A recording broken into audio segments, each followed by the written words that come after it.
Hi guys, today I wanted to show you how I make my dream catchers. So for this particular one, I started with 5 yarns, these 5 yarns right here, and I wrapped it around a hoop. You can get a metal hoop or a wooden hoop at the craft stores. The hoop I'm using is actually from a tomato cage that was broken. So I try to use, what's left over around the house. And you can use an already existing doily or you can make your own. I'm going to show you how I did this one. It's just chains, but I wanted to finish the hoop so it could dry while I was showing you that. So you're going to just wrap it around. Don't take your yarn directly from the ball because you're going to have a huge mess. So what I did was I cut all the strands that I wanted to use 3 times the length of the circle. I like to use just a bit of the E6000. It dries quickly, and as you can tell, I use it all the time. It's flexible and it's really secure. You don't really have to use a glue, but you're just going to want to wrap your stuff around. I just like my stuff to be, pretty secure.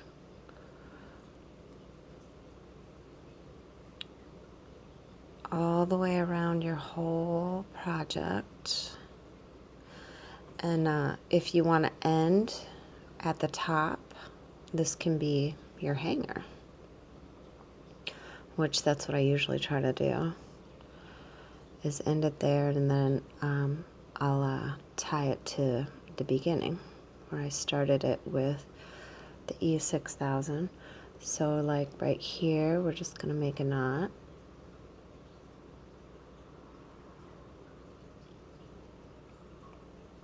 Actually, what I'm going to do is cut off the excess because it's kind of pulling me down.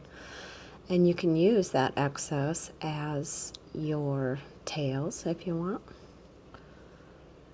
So just make your knot. And you can crochet that up to make a hanger, which I've done. And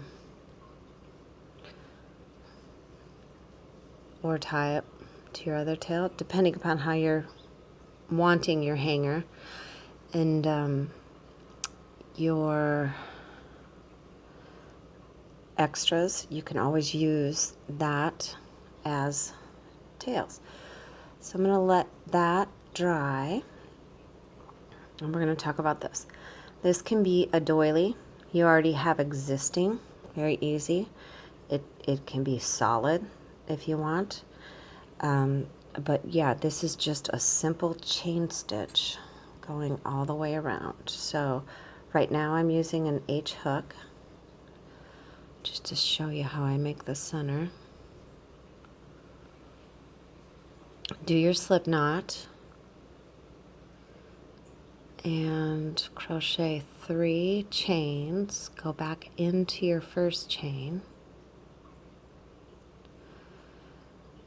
and do 10, or if you have a really big one, go 12. It's depending upon what size your hoop is going to be. I'm just going to do 10 here so that I can get on and show you how to continue.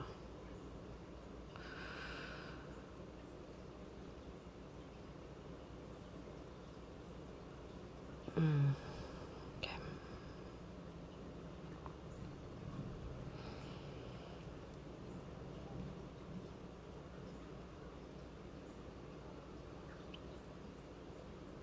So this one is just a half double crochet, yarning over once.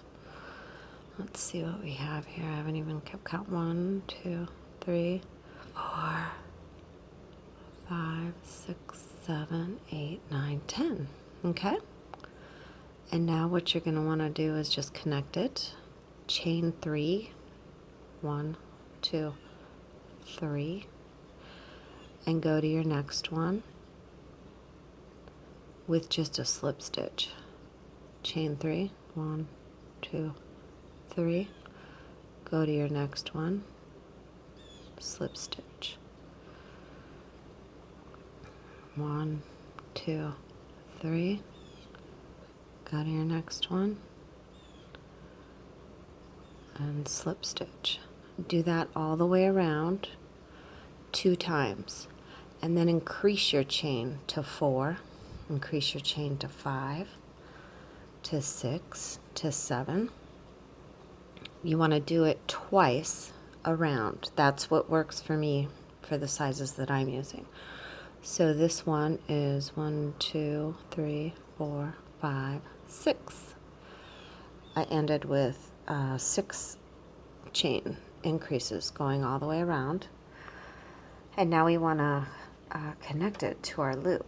So I just put it on a darning needle so that I have a little bit of weight while I'm connecting. Unfortunately, what is that? We don't want to see that in there. I'm going to see if I can make it around without using that. That is a true bummer right there. I don't see that. Let me chop that. Hopefully we'll be able to make it around with the extra that I had, because I always try to do extras for these things when I'm showing you.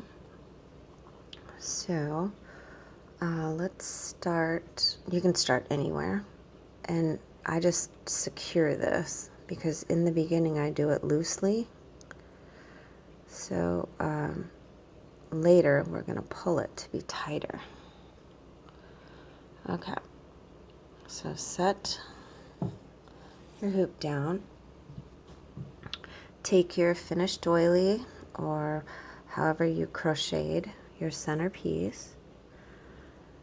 Okay, and it's kind of secure right there. Can you see it? And I'm not pulling it tightly at all.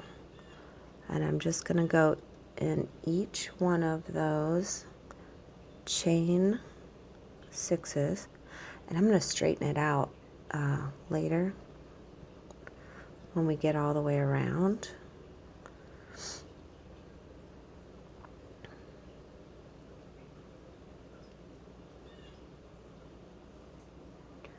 See how that's kind of pulling like that? But I know we're not even. I'm hoping we have enough for the little knot situation.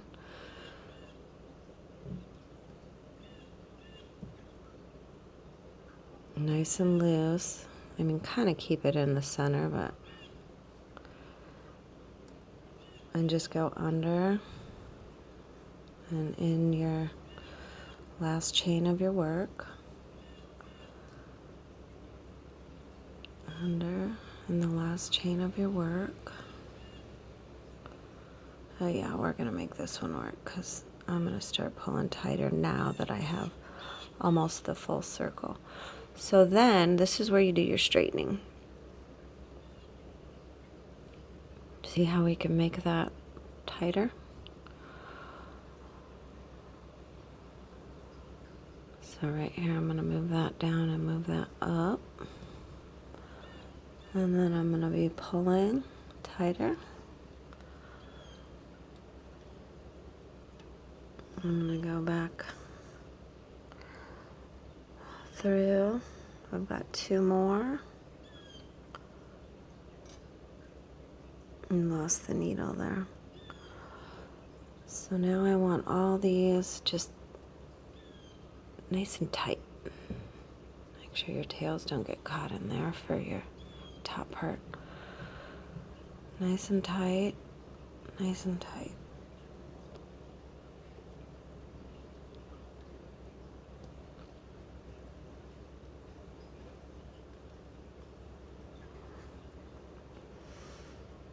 We're gonna go back down,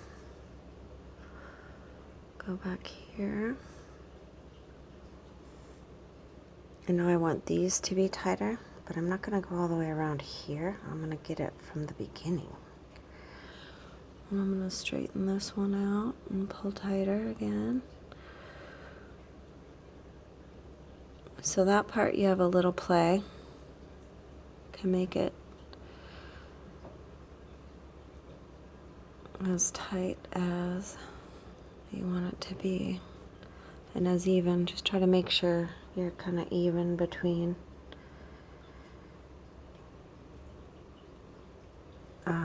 your string.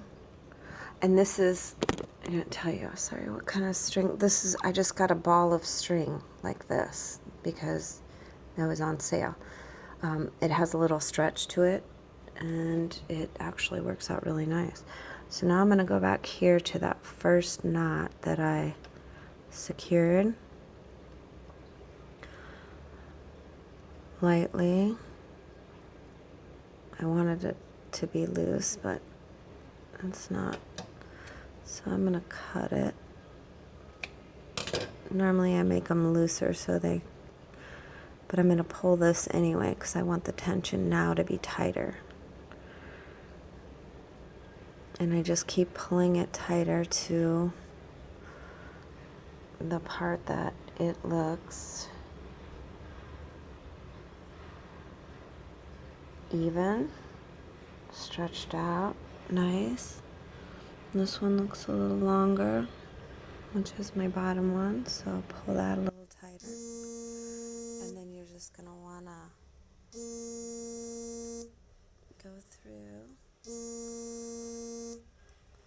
and then tie it off. And now, after, oops, sorry, get untying it off, you're gonna have your dream catcher. And your tails, again, just take some of your scrap yarn. You can use ribbon, cut up. I've used cut up blue jeans before, and this part is so easy. You just kind of even them out, put it under here, and just add a tassel. And you can definitely add a dot of glue right there so that it stays nice and snug. It's fine plain too, but that's how I make my dream catchers. So I hope that that helps you guys, and happy crocheting.